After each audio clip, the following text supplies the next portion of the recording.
Herkese merhabalar. Nefis Yemek Tarifleri Mutfağı'na hoş geldiniz. Artık alıştığınız üzere annemi ara ara mutfağımıza konuk alıyoruz. Hoş geldin anne. Hoş bulduk. Bugün annemle beraber haşhaşlı katmer yapacağız. Aslında biz haşhaşlı diyoruz? Sacüstü diyoruz.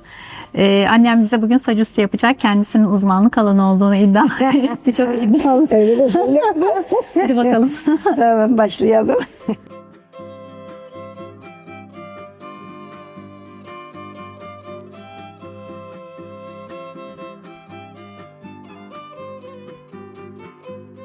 Annemin az diye ölçü verdiği unu ben 8 bardak olarak ölçtüm. Şimdi 1 yemek kaşığı yani 1 paket instant maya ve 1 tatlı kaşığı da tuz koyuyoruz. Yavaş yavaş su ilave ederekten hamurumuzu yoğuralım. Anne söylesene, küçükken en çok kim sana yardım ediyordu?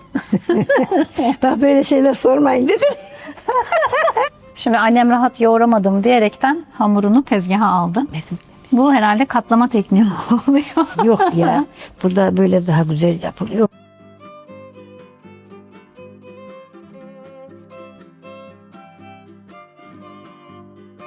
Hamuru toparladık. Şöyle şimdi 6 parçaya bölüyorum.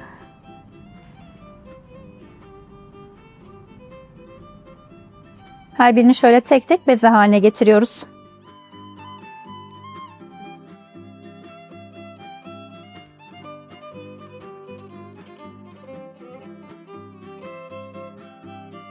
Bezelerimiz beklerken üzerleri kurumasın diye temiz bir bezle kapattık. Haşhaş olarak annemin Merzifon'dan getirdiği haşhaşı kullanacağız. Bu dibekte dövülen orijinal haşhaş. Şimdi üzerine biraz sıvı yağ ekleyeceğiz. Şöyle bol bol sıvı yağ hatta koymamız gerekiyor. Koyayım da.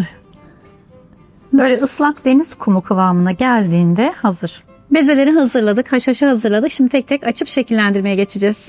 Hiç mayalanmasını falan beklemedik. Hemen açıyoruz.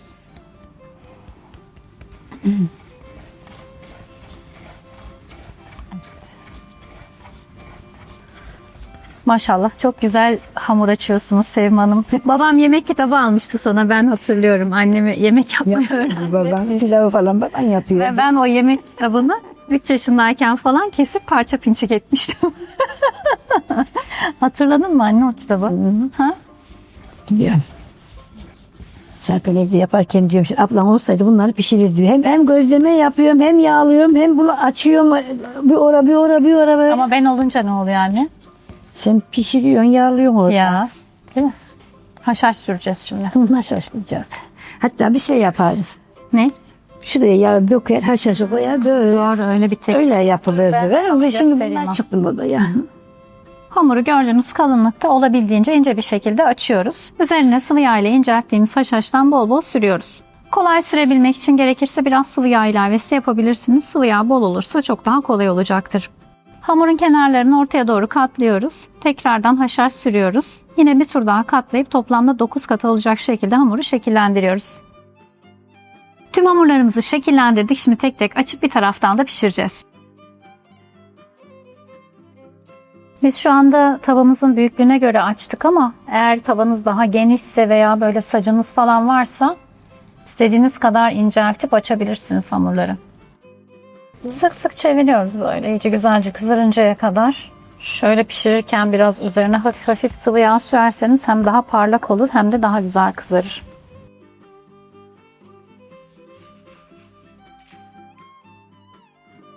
Haşhaşlı katmerlerimizin hepsini pişirdik. Hazır. Biz yaparken çok keyif aldık. Annemin ellerine sağlık. Ben de çok keyif aldım. Gerçi annem şey diyor, tava küçük geldiği için bunlar olmadı. Daha büyük tavada daha geniş olmalıydı diyor ama bence oldu. Siz ne düşünüyorsunuz, yorumlarda paylaşırsanız seviniriz. Şöyle içlerini de tek tek göstermek istiyorum. Şöyle bir göstereyim. Bakın dumanı üstünde.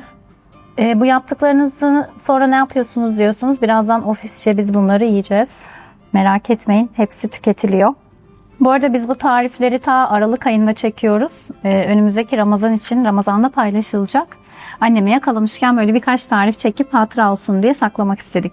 Tarifimizi bitirdik. Umarım hoşunuza gitmiştir. Yorumlarınızı bekliyoruz. Özellikle annem eminim heyecanla bekliyordur. Onun bir tane daha tarifi olacak. Yakında bir de tatlı yapacaklar.